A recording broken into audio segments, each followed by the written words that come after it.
And I want to outline the cruiserweight division for you guys. My last episode before I went on a little bit of a break, I talked about Opetaia. And I'm not going to switch up on that by any stretch of the imagination. Let me make this very clear. Opetaia is the best cruiserweight in boxing. And in my opinion, when I put my list together, I actually do believe that Opetaia is the guy that I see being a possible top 10 pound for pound fighter in the future. I am just a very, very big fan of Opetaia. I'm very, very high on Opetaia. I think he's not just a good cruiserweight. I think he's a good boxer. And so my opinion, my stance on where I stood a month ago doesn't change now. Here's where my stance does change. That there actually is a sense of competition, if you will, for him. And I still think Opetaia wins, but the Gilberto Ramirez first CBS fight was very, very intriguing to me. I made that clear in that statement, in that past segment. But look at this. Gilberto Ramirez went out there and he had an undisputed or unification fight with CBS. And he dominated CBS. I had Zurdo winning that fight, but I didn't think he was going to win by that margin. And there was no dispute that Zurdo won that fight. And he unified the belts, now WBO, WBA champion now. And I was impressed. I looked at it and I said, you know what?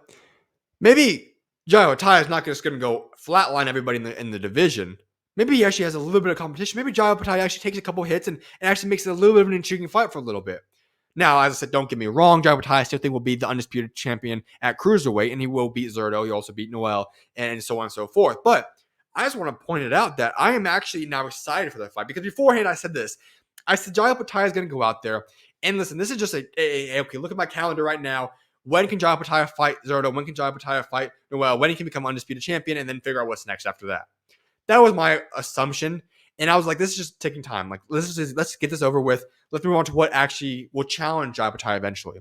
But now look at this and say, hey, Opetaia versus Zurdo is actually a fight I'm looking forward to a little bit.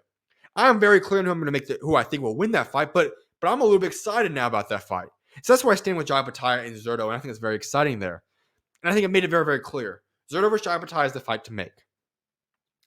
But I want that fight to be undisputed. Opetaia versus Zurdo could happen very shortly, but if I could make a decision here, I would love to see Zurdo fight Noel or have Opetaia fight Noel and make that combination there where we see something possibly happen where that winner or whatever it is ends up fighting Zurdo. Like, I want an undisputed fight between somebody, and I want undisputed by the end of 2025 at the cruiserweight division. I think it's very, very possible.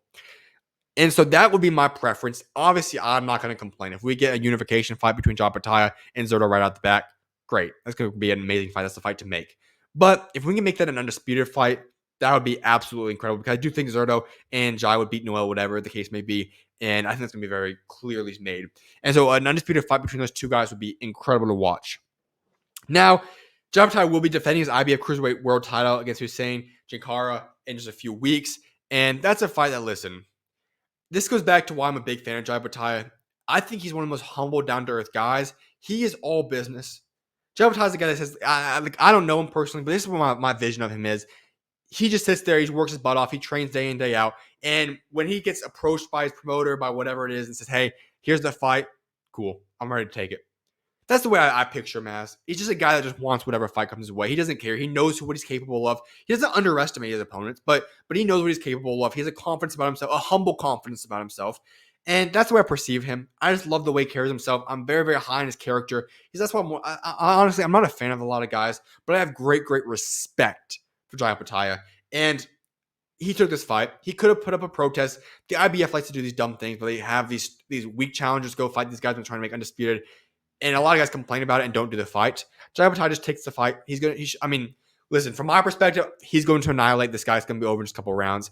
From Opetaia's perspective, I know he's not thinking that way. He's going to go out there and do his job and handle business, but he's just going to handle business. Right after that, let's get to work. Then hopefully we can get that undisputed fight, because we need an undisputed champion at cruiserweight by the end of 2025. That's what I believe needs to happen.